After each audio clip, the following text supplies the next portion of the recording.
So, today's Memorial Day in 2020.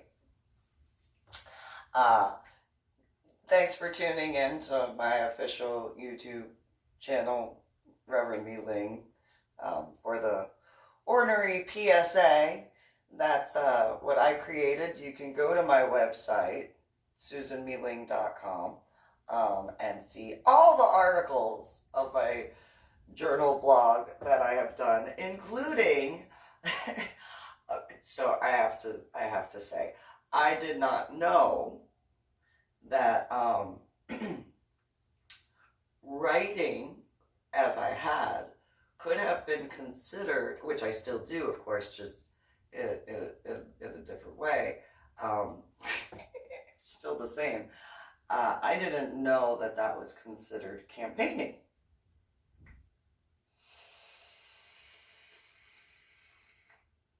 I did not know that that was considered anything other than speaking, like, or typing technically, but I talked about it at those times. So back in 2014, I had already began my Medal of Honor art project. I had been getting ready to publish the first two books, Finding a Silver Lining and Finding the Silver Lining by me, Susie Marie.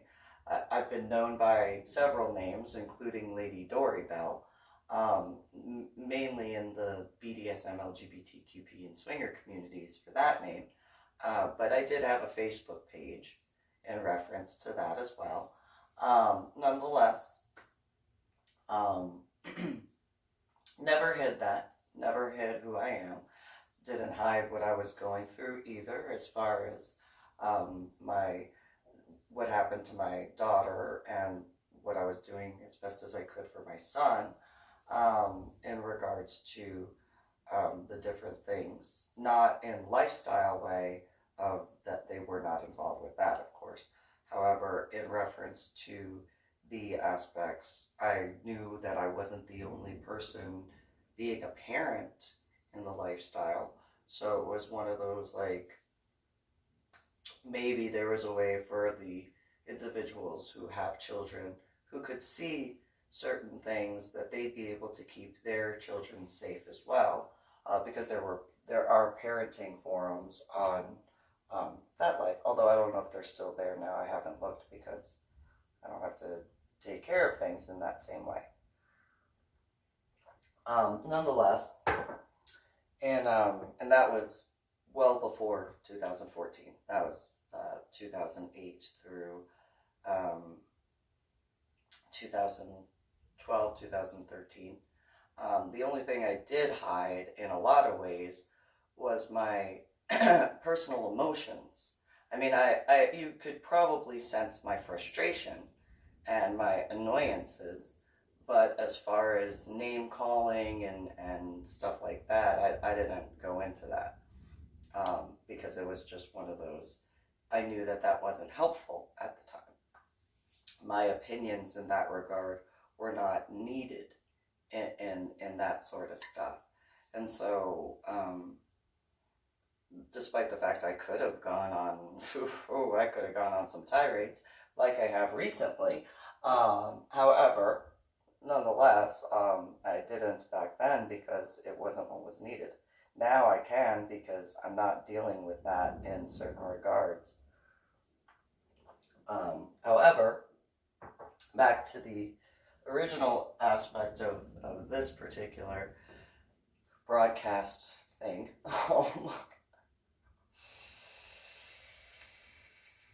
In 2014, I had completed putting this book and this book together. And then I had also completed getting probably about 30 or 35 of the Washington State Medal of Honor recipient rubbings to begin my Medal of Honor art project. By the time I was publishing the first two books, I was already in the painting aspect of those Medal of Honor artwork pieces. And I had also, I think I had either dropped off the pieces to be encased in glass at McClendon's in Tacoma, or I was about to, one or the other.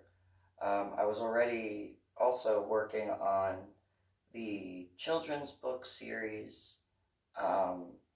I was starting to formulate how I was going to write this one, and Failsafe, the kind of horror-ish.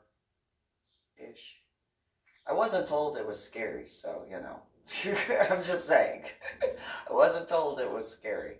And then the adult book series, which it is adult-ish, but at the same time, especially like Portraits of Partnerships, Volume 2 of the Paroxysm of the Lotus, is, you can actually consider that more of a, it is in my writing, I did put it in the adult series. However, you can look at that even for like high schoolers and even some middle schoolers to understand that not everybody's parents' guidance or legal guardians are going to be the same. And so, you know, discussing certain aspects, whereas, yes, complicated simplicity of the Paroxysm of the Lotus is more adult in that regard, as is Celestial Chastisement. That is more, those two are more 18 and up sort of stuff, or 21 and up, depending. And so, however, at the same time of doing all that, in 2014 and 2015 and 2016, I had written on my journal blog, The Ornery PSA, about various life experiences and how it had shaped my political views in some ways. I was already a Republican. I mean, I had gotten so many complaints in the state of Texas, which really, in a lot of ways, in addition to what I was dealing with as far as like McCoy Elementary School, was really difficult for me to understand in the state of Texas, having so many people come at me and be like, how can you be a Republican? Very easily. My beliefs align with the Republican Party. I mean, I have some differences in ideals in certain regards. However, in like an overall sort of way, the majority of my opinions lean in that direction. I grew up in New Jersey, so I've seen Democratic policies that have been fought for. You know, I agree with the like environment sort of stuff and the protection in that regard. However, the aspects of the military being taken care of better and the veterans being taken care of better, you usually see that more along the lines of the Republican side.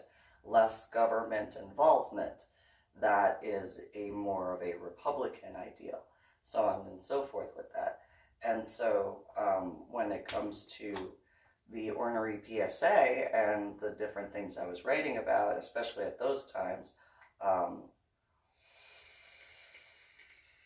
would find multiple articles from multiple news sources.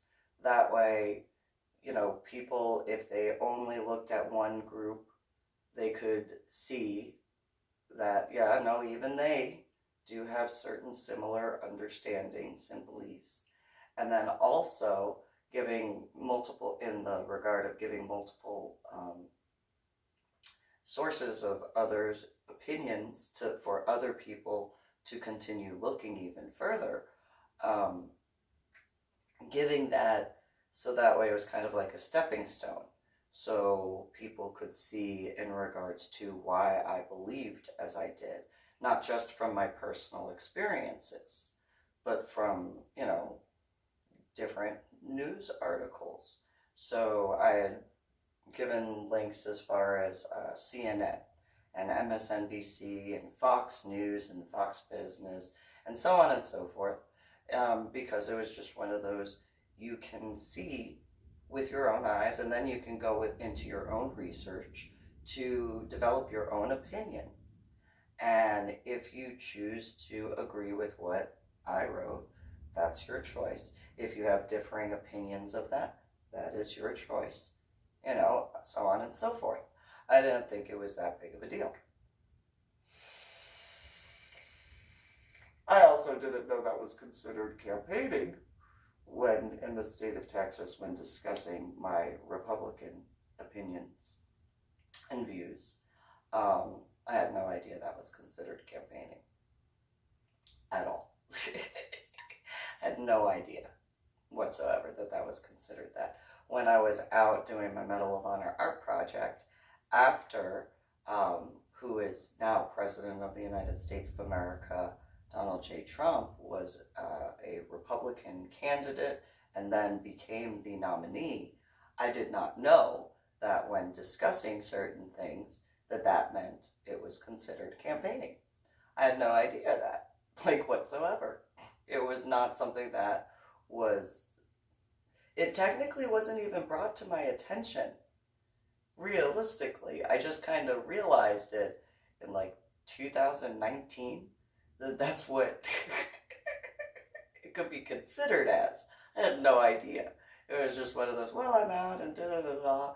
And then, you know, I had a t-shirt on, you know, usually, because I wore that t-shirt so many times that the ink started coming off the t-shirt. What was it? Trump for President 2016, finally somebody with some balls. That's that one I wore a lot. I also wore the Vets for Trump t-shirt, but yeah, I definitely wore.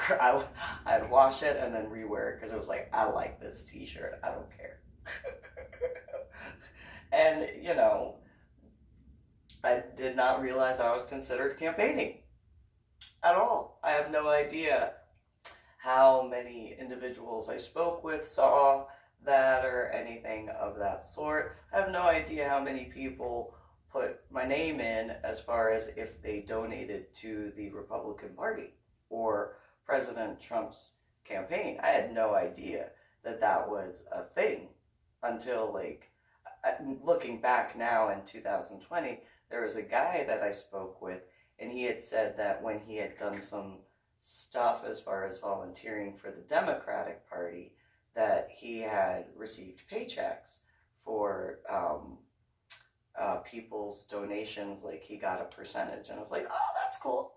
It did not like dawn on me at any point in time that that could be a possibility for me. So if so, that's pretty cool. But I didn't know that.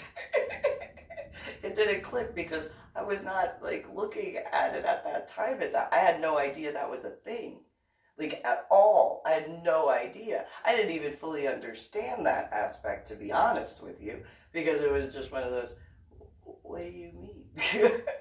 And then we talked some more political stuff, and we would talk for hours on that stuff, like what at random points. Had no problem discussing stuff like that. I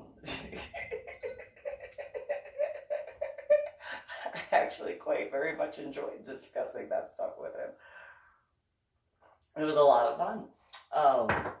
But in regards to the aspects of, you know, the ornery PSA and having discussed what I did when writing, one of the articles that I had written, because it was not in any offense to any of the candidates that were on the Republican side. It wasn't at all. And I hope that none of them took offense to that. I'm sure maybe it kind of was like but at the same time, you know, in the long run, I would guesstimate they kind of saw what I meant in that regard. And then at the same time, no offense to the companies of the trucks that were used as reference points. And I noticed that some of them have kind of gotten a little bit more in the vehicles. Because and I'll pause there on that real quick and go back to before my head injury on Palm Sunday in 2000. I had told people that I had noticed that cars, trucks, vans, all of SUVs, they started looking like one of a few shapes. One, a jelly bean. They look like jelly beans. If you look at like, especially the late 80s to 1990s vehicles, they kind of look like jelly beans. And then, then you had like boxes. It just kind of looked like a box or a rectangle. And then there was the VW Bug that came out and it looked like a circle. Ish, or a semicircle. And that was how vehicles looked to me, because in comparison to the cars from, before the early 80s, mainly the mid 1970s, like, they had some definition, they had some character. You could tell which engine was getting ready to go by. You could hear that. You knew. You could look over, just a side glance and be like, well, how you doing, Stingray? You look good. Look at that paint job. That's me. I am. I do like cars. I am the way I am, and those, yeah. I'm sure there are some individuals who would really get a kick out of how my thoughts were when I was going through the LeMay Museum. Despite, a few, like, little comments here and there, like, the actual, like, thoughts and...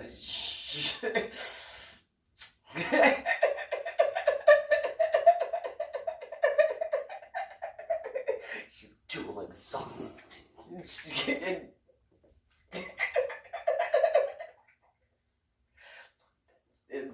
I just am how I am. And so, I had said that back before I had fought to be emancipated to join the Army branch of the United States of America's Armed Forces. And after my head injury on Palm Sunday in 2000, I had discussed that a few times here and there, and every now and then I'd see a new car that came out, and it's like, well, they did a few things.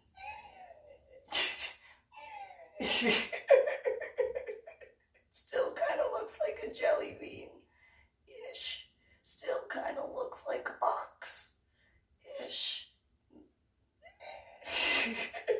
However, I do have to say, after writing that particular article about comparing the political candidates to the trucks, it's one of those, well, how you doing, F-150? You doing a lot better. Look at that. I see that definition. I see that grill. I see how your headlights look. Yes, I do. Yes, I do.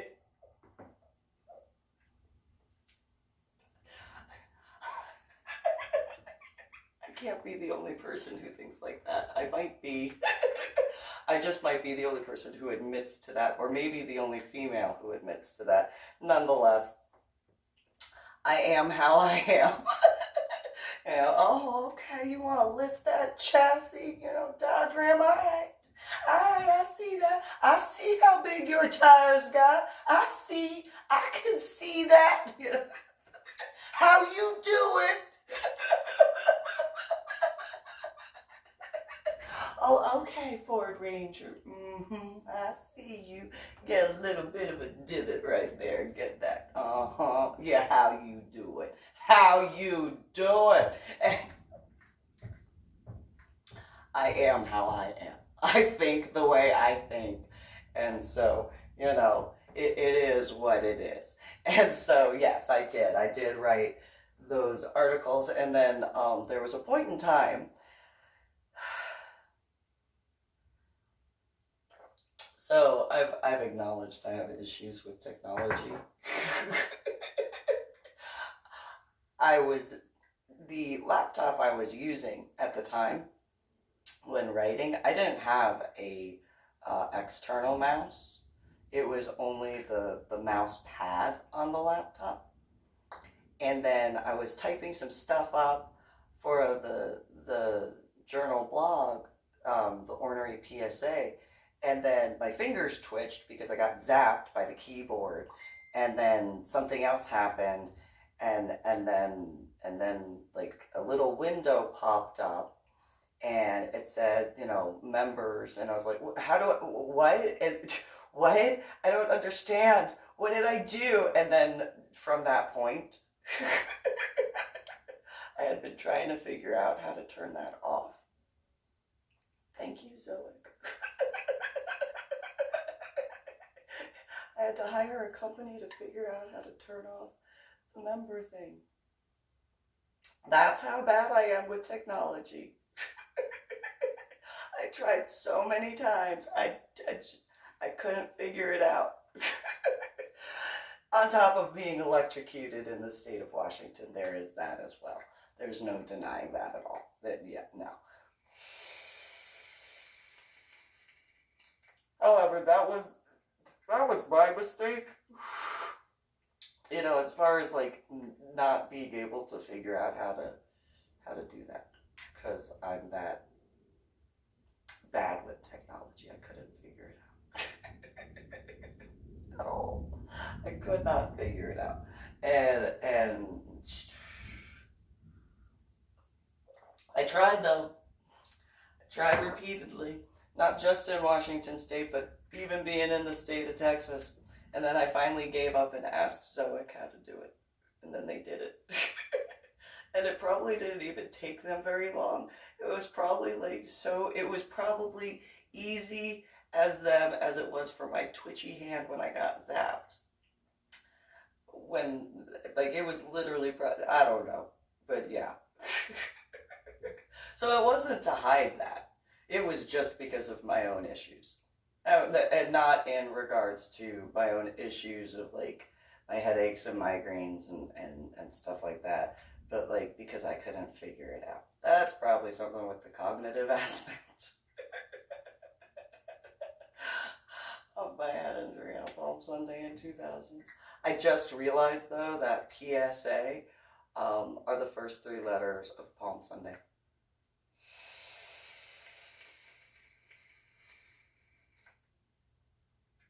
Kind of took me a while to figure that one out, seeing how I created the ornery PSA back in like 2014 or 2015, before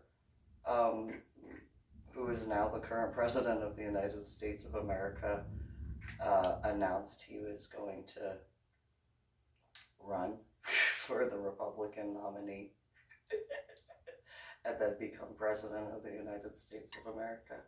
I did send him the books, though, the first 2. I did. I sent those books to quite a few individuals and groups and news organizations and stuff like that after registering it through the Library of Congress.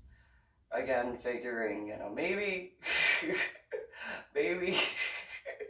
maybe that's the government stuff that goes to, because I mean, I had already contacted Ombudsman and the Attorney General for the state of Texas. I think it was back in 2010 or 2011 that I had contacted. I think it was 2011 for the Attorney General in the state of Texas.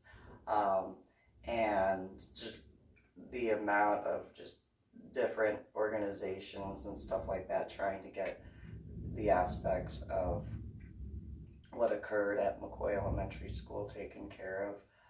But I had contacted others before then because of what occurred in reference to the memorial for my now dead ex-husband, but for my son and my daughter to see and be able to go to in reference to Fort Sam Houston, because that's where, you know, medical hold or warrior transition unit had been. And it wasn't until I was driving out to Fort Worth for the funeral that I had received a phone call from a female sergeant asking me if I was going to be able to be at the memorial service, and I was like, yeah, on Monday.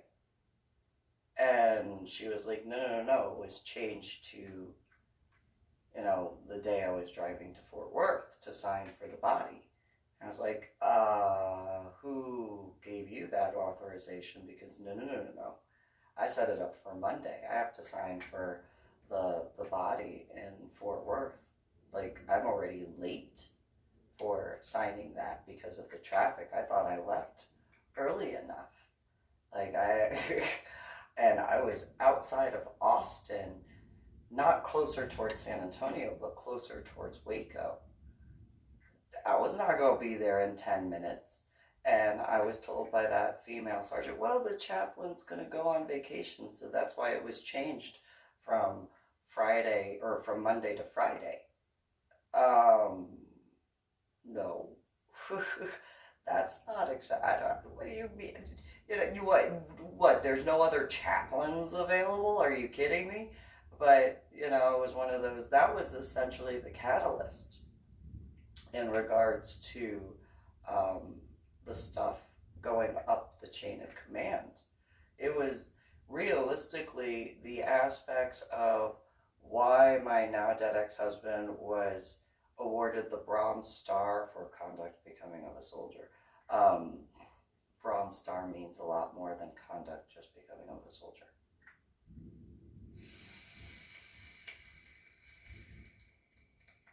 It does, realistically. And he had lied about his injuries and all sorts of stuff. And, I knew it, and I didn't know who to speak to about that at that time. But nonetheless, it was one of those, the rest of the stuff that occurred after that phone call, that was just additional stuff for me to bring up to the chain of command, and it wasn't in disrespect to the soldiers who showed up in Fort Worth. It was not disrespect at all. It was amazing to see that many high-ranking officials. It was. But at an E5 infantry sergeant's funeral, that was at the same time, what are you doing here? The math for me in that regard was, I was told that the memorial service was changed 10 minutes before I was supposed to be there. So I was infuriated in regards to that because my son and my daughter were not going to be able to see that. And they did later, but I'm sure it wasn't the same aspects.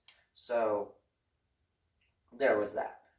There was, what is this? That doesn't make any sense to me. And then getting there, and then as soon as getting there, oh, by the way, the E7, who was your funeral director in San Antonio, he was direct ordered not to show up. And this Chief Warrant Officer 3 is now the funeral director. Excuse me? Another big, and not in disrespect either. Just one of those, that's what? That doesn't make sense to me.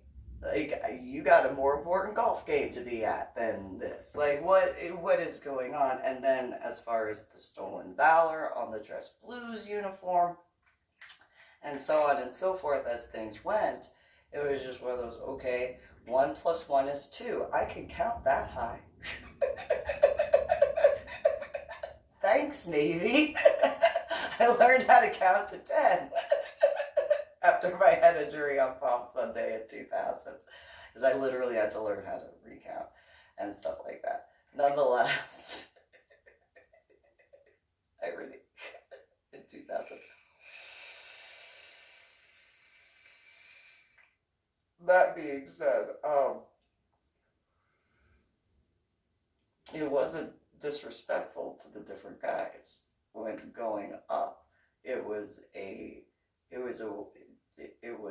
to make sure that everything was taken care of, because there was stuff that was going on in Warrior Transition Unit that is just a rebranding of the name Medical Hold Unit. That was going on when it was Medical Hold Unit. And so with every different little, okay, mental note, click, okay. You know, it was, all right. And then the 2 different 2-star generals being there, that was the final, all right, well, I got a whole bunch of stuff that I gotta pay attention to in that regard. I still feel bad for all those 21 gun saluters, because they had no idea that many high-ranking individuals were going to be there. And if anybody had seen that other than me and paid attention to that other than me, you didn't even need to see the flag folding ceremony to see how big their eyes were and how nervous each and every one of them were. And it was like, okay. And I did, as I wrote about, I did go after, and I had already planned to thank all of them beforehand.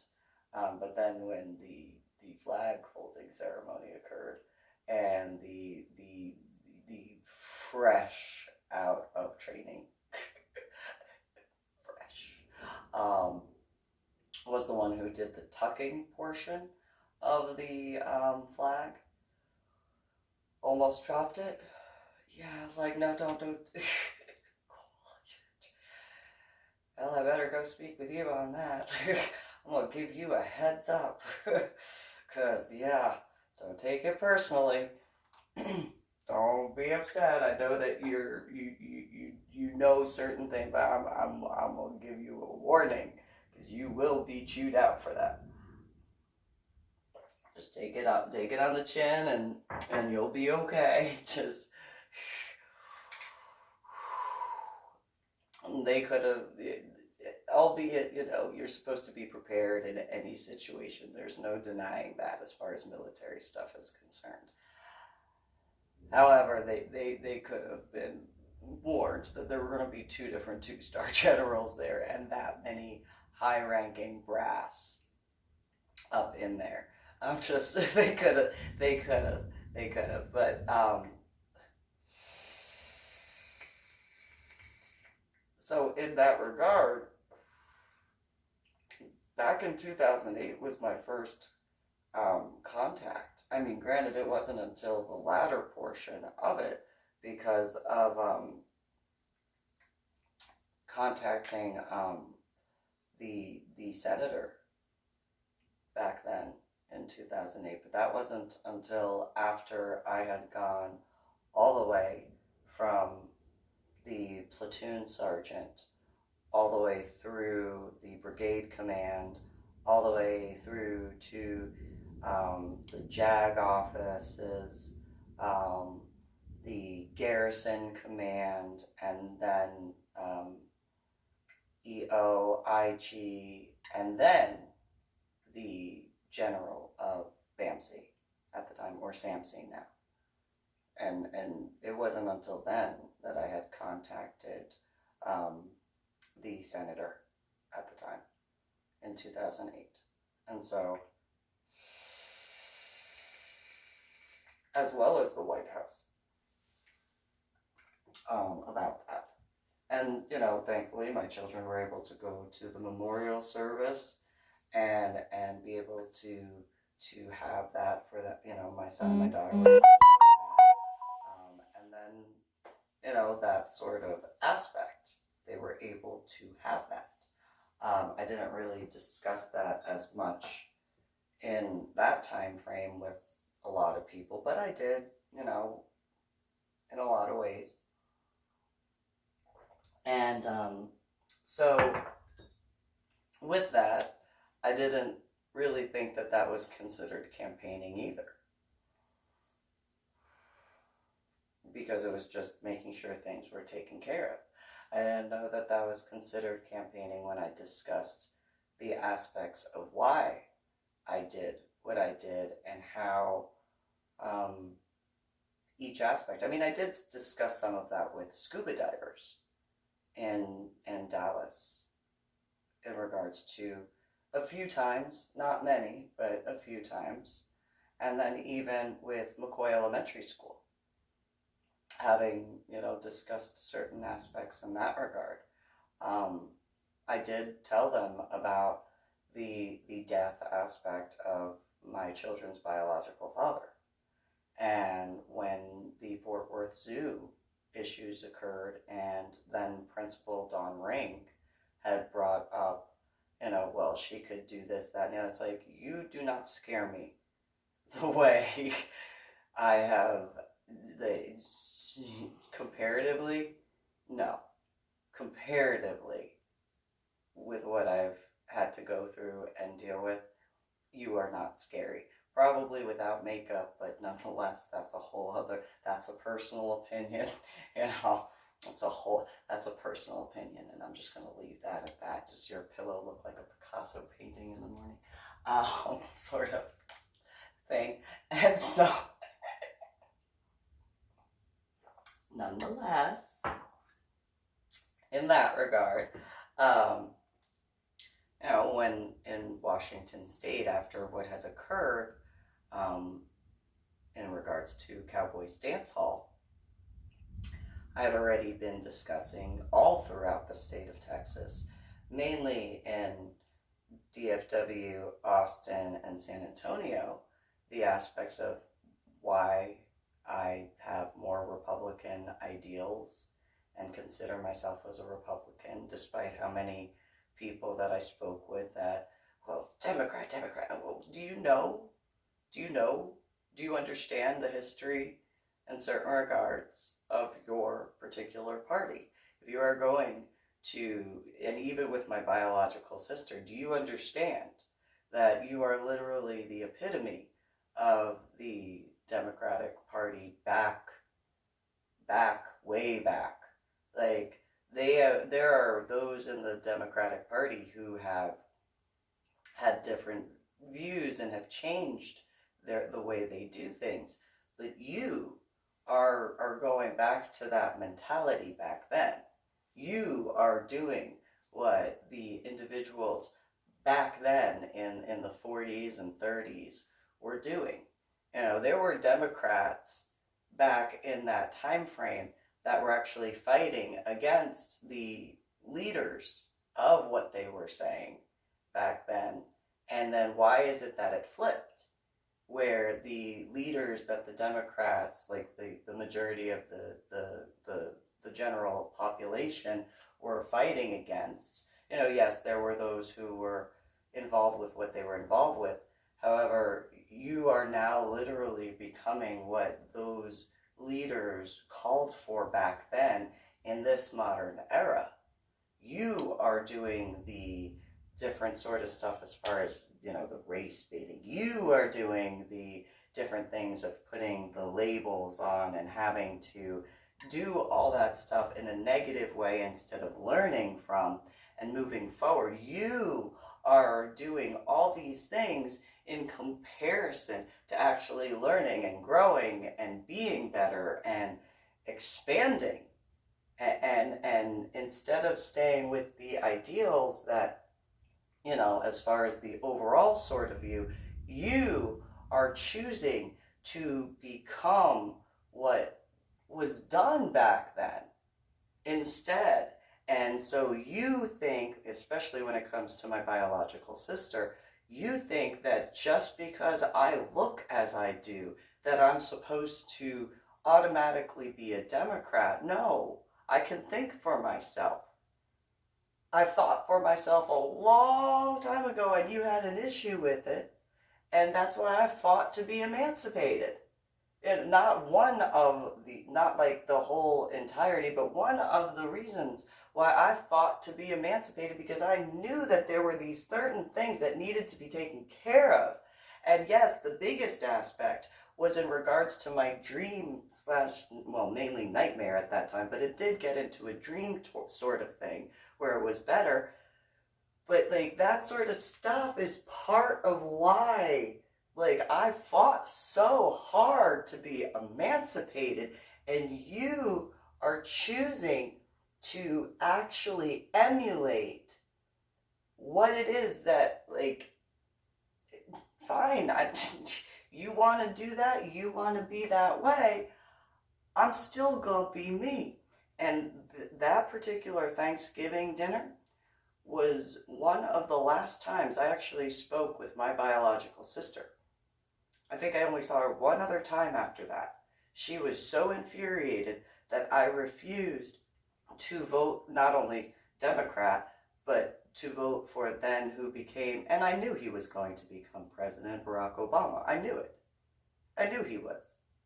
But nonetheless, it was one of those, I still have the right. So don't think that just because I look like I do, don't think that just because I grew up in New Jersey that I'm going to be a Democrat. Don't make that mistake. Don't think that way. Open your eyes. You've gone to college since you want to go and, throw that in my face. You've gone to college. You've educated yourself. Open your eyes. Open your mind. Think for yourself. Or do you not know how to?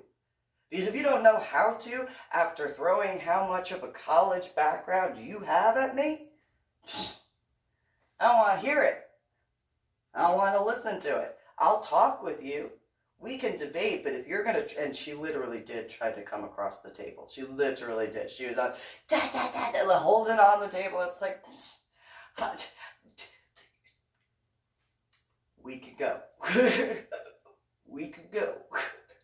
I don't recommend it. So don't think that, don't make that mistake. And it actually did get to the point, as I discussed and wrote about, my biological father, or our, nonetheless, had to put a kibosh on that because he saw how Patricia was ready, and it was one of those, he also knew how I am. And he saw how calm I was. And he knew that look. He knew what that meant. He knew what it meant, because I'm gonna give this as an example. So I'm in my chair across the table, and my biological sister, she's and I'm just sitting there, and and I'm just telling you that I personally am going to vote for Senator McCain. I have the right to vote for who I'm going to vote for. And I'm just letting you, I really think you should reevaluate it. I really think that and my biological sister, Patricia, here, move this over here. You need to be, and I'm just, and so in this situation, I really think that you should reevaluate that. And instead of, and realistically, and, yes, I see your point. However, biological system, you will be, it's like, yeah, no. and when it got to the point where her hand was more than halfway over the table, it was like, just gonna lean back a little more. And that would be the point where Mike was like, all right, that's enough. And he just kind of looked at me, he's like, wow.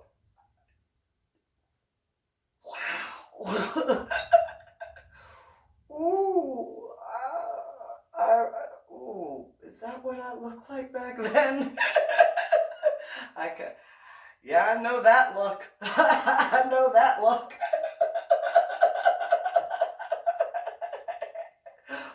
So to save Anna's favorite daughter, stop talking about politics at the dinner table. Whatever.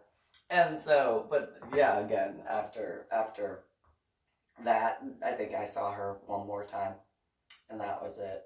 That was it. Her husband at the time, though, Zach, that was funny. So as Patricia was leaning across the table, Zach's head got lower into his dish, and he, like, if he could...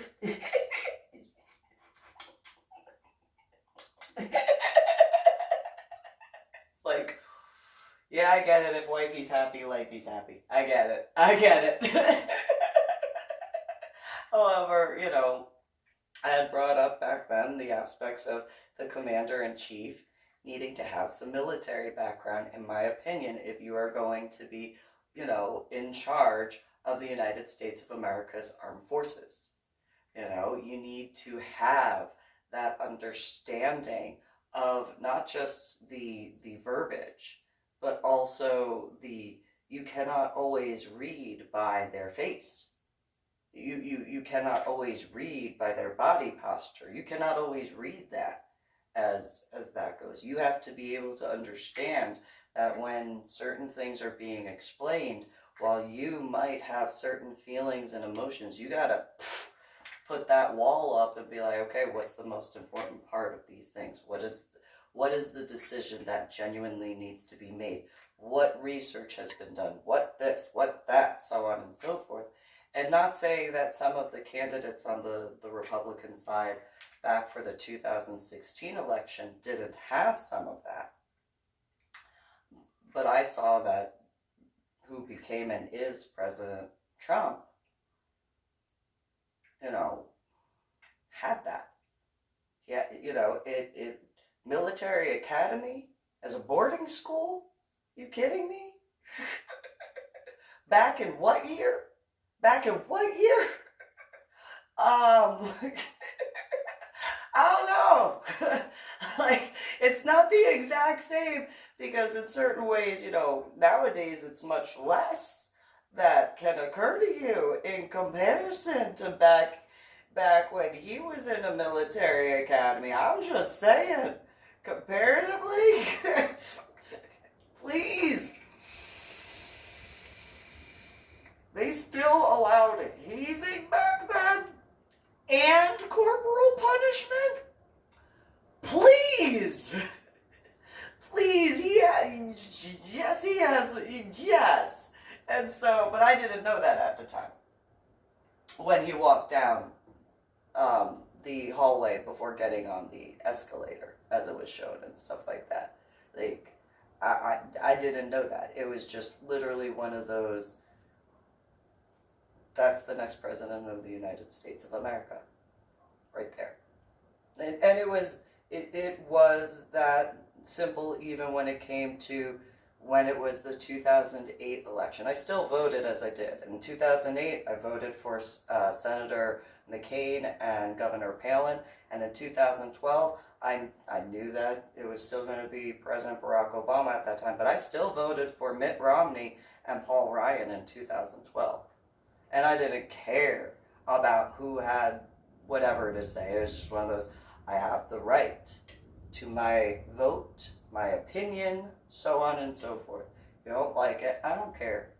And even when it was brought up to me about, you know, well, he's a Mormon. What does that have to do with anything? You're telling me that he's got a religious background? That's actually, you know, important. You know, and other than that, you know, well, Ryan's a Catholic. Okay. And? I'm waiting. What is the point on that? Come on. What is it? What's your point? Well, that's what it is. Okay. And? Well, they're religious. Can you believe that? Hold on a second. Are you telling me that somebody in the United States of America is religious? What? What is that constitutional right? Well, what is it? But they're Christian. What? Okay.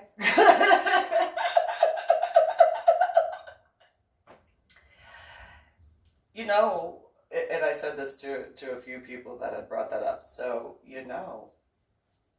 there is more than one Christian, not just in the United States of America, but the world. I don't know if you know this. but let me educate you. There's more than one Christian. That's why it's a religion. Like, there's more than one. There's a whole bunch that are together in the same sort of. And, and at that time I had no idea about, like, the Mormon aspect in comparison to now.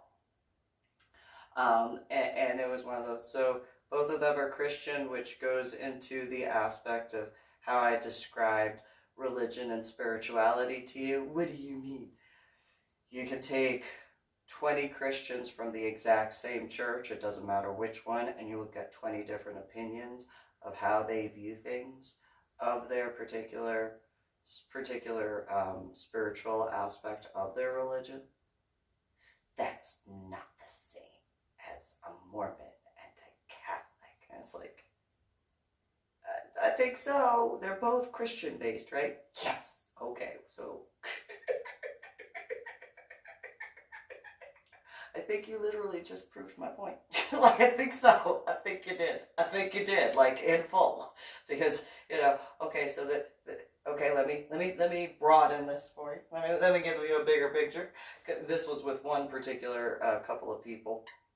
So, go ask a larger group, like in the government, who believes in Christianity, and take 20 of them, and you'll get 20 opinions of their Christian faith.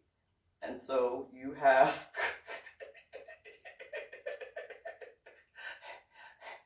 Mitt Romney and Paul Ryan, and they're both Christian, right? Yes! Okay. So pointing out what I just explained? Yes! Okay, why are you angry? Because you're correct! Okay. Whatever. Why are you that angry? Because you shouldn't be. Okay.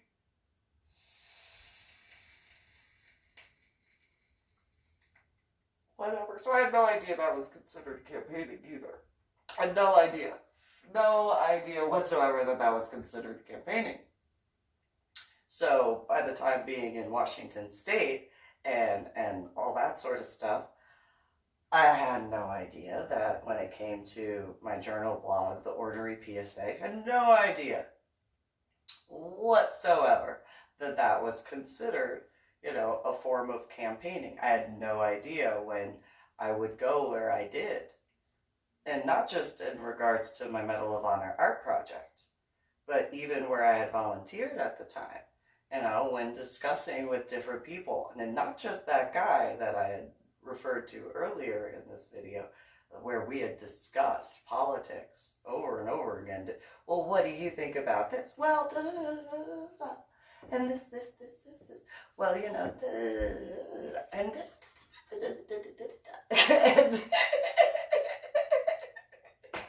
and it was just, it was good discussion.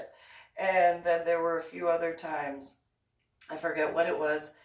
I was sitting in the lobby area. Irony, isn't that what it's called? And these two males sat on one side and the other of me. And then there was one male that was in the corner, and I didn't know he was watching. I had no idea, that anybody was paying attention except for, the discussion at the time. And it was brought up to me, well, don't you know that President Trump is sexist? How is he sexist? And what do you mean, how is he sexist? Well, you're telling me that you think he's sexist. So I want to know how you think that. Well, he just is, because this is what the news media said. Well, no, if you really think about it, I knew people back when I was living in New Jersey who worked for President Trump. Well, who is President Trump, but then Mr. Trump. and there were people in all different levels. Because, again, the largest amount of commuters, not just to the World Trade Center, but to New York City, lived in that Tri-County area that I grew up in. Marlborough Township is where I grew up, but specifically Morganville and Manalapan and Freehold. Not saying they were the only townships that commuted, but a lot of them. And so I knew people who worked for him in different levels. I knew there were people in school and church that I knew, as well as my neighborhood, that their parents worked for Trump in different ways. And so I brought up, he was doing equal opportunity before it was like a big to-do thing. He didn't bring it up back then, I don't think. He didn't go out and, this, that, and the other. He just, if you were a female, male, whatever, LGBTQP, whatever, as long as you did your job, as long as you handled business, as long as you made sure stuff was taken care of, he paid you what you were worth. If you messed it up and if you stole from the company, that was a mistake. you didn't make that mistake twice because you didn't have the opportunity to, at all whatsoever. But as long as if you were caught doing something wrong, you had a chance to reprove yourself or reprieve yourself. And then if you made amends and did better, there wasn't any problem. However, if you got fired, and you didn't do what you could to make things better, you regretted what you did to work against him. And that's not that it did it better. He didn't discriminate against any of that. Well, and then some of the other comments was, well, he's racist. How is he racist? Because the media said that. Well, in the same aspect of equal opportunity of the gender aspect, same thing when it comes to, he didn't pay attention to what ethnicity. He hired all sorts of people. Have you ever been to New Jersey and New York? You had all sorts of people. You don't have just one background. You have multiple backgrounds. Again, as long as you did your job, as long as you handled what needed to be handled, you got taken care of. Well, and then some other things were brought up, and I was like, okay, what the best thing that you can look at is for a bigger understanding, and then you can kind of go from there. And well, what? We'll look at Wallman Rink. Do you know what Wallman Rink is? And one of them said yes, and the other one said no. And I was like, Wallman Rink is that ice rink that you see the big Christmas tree in every year. Oh, okay, yeah. So that particular rink, I remember as a child, pre-head injury, of course, walking in that vicinity and seeing the different phases. I mean, it was also pointed out to me by my biological sister that she got to go ice skating and I didn't. That's a whole other bubble. Nonetheless, he made a bid on that. And not only did he complete the work in less time than he had told the city of New York that he was going to complete that, but he also did it for less money than what he had put the bid in for, and then he refunded the money to the government. What guy do you know did that without being forced to return the money? And they couldn't give me an answer to that. And it was one of those, that's a bunch of stuff that you can research and look into. Because he really did do that. Him and his company, they did that. And that rink is still there to this day. That rink is still used. That rink is still working phenomenally. Yeah, they still have to do some maintenance here and there, but that's still going strong. And so I didn't know that was considered campaigning either.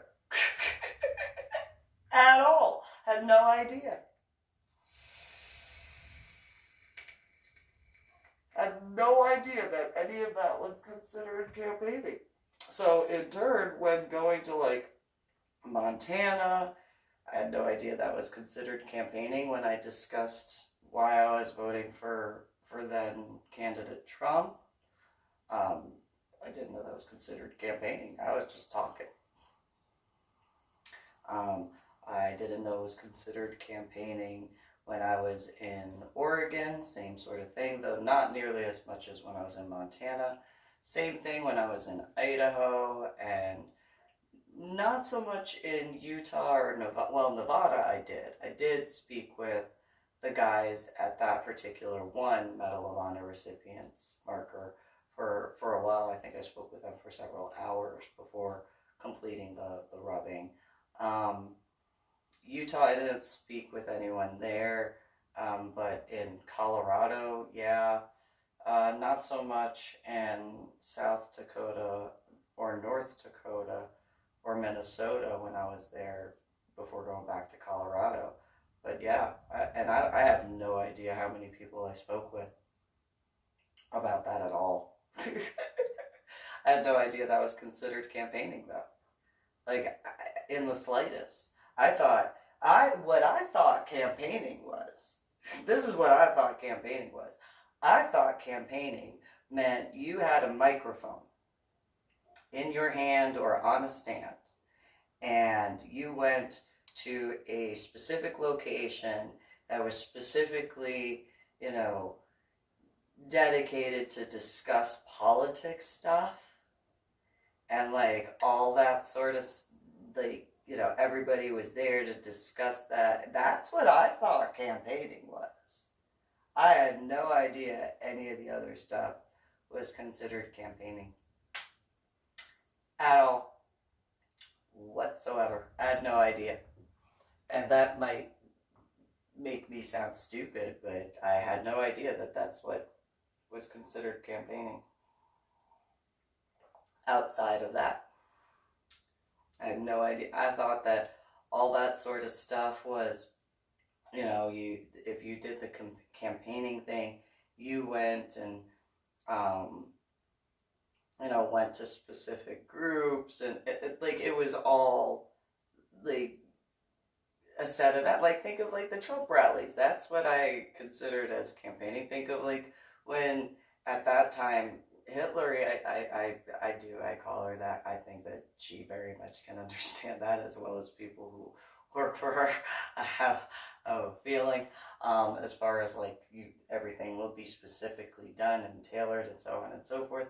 Like, I just, like, when she was doing her, like, that's what I considered campaigning when it came to the stuff I saw in regards to, what was it, when it was before President Barack Obama, when he became president and stuff, him doing those rallies and stuff. That's what I thought campaigning was, and even though I was a part of the Tea Party movement, I thought that was a protest.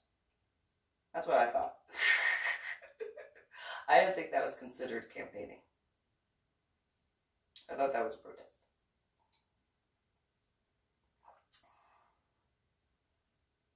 That's what I thought.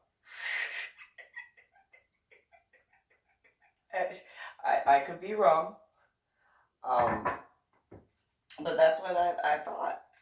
I didn't think that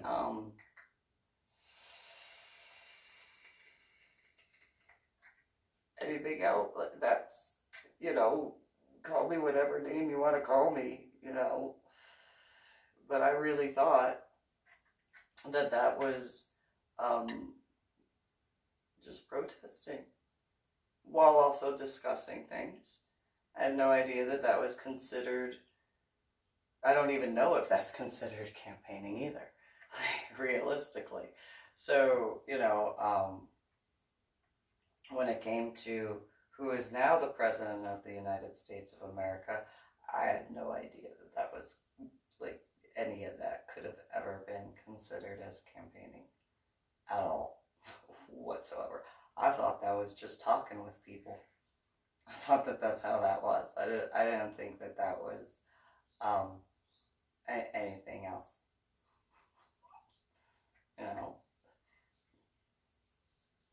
Ta-da. Probably not the smartest way to look at that, but nonetheless, that's how I saw it.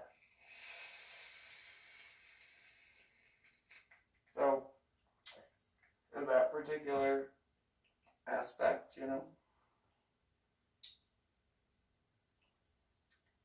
There you go. Not necessarily the smartest, nonetheless. That is how I viewed that. I didn't realize that was considered campaigning. And so I apologize, and in regards to, you know, the different aspects where I misunderstood. However, I did vote for President Trump in both primaries at this point. I voted for him in the Republican primary in Washington State, and I voted for him in the Texas primary. So in 2016, I voted for him. In 2020, I voted for him. And then I voted for him in the general election in 2016. And I'm going to vote for him in the general election in 2020. Because, you know, he's been doing a good job despite the coronavirus thing, but that's not his fault. You know, like, just saying. So,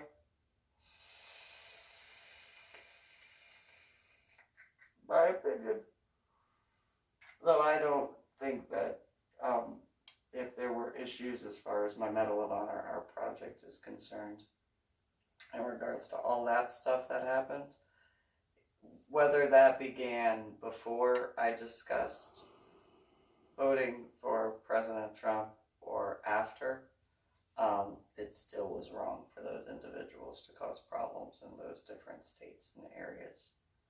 Because, you know, I have the right to my opinions, just like anybody else. So, in that regard, you guys have a good one, and research.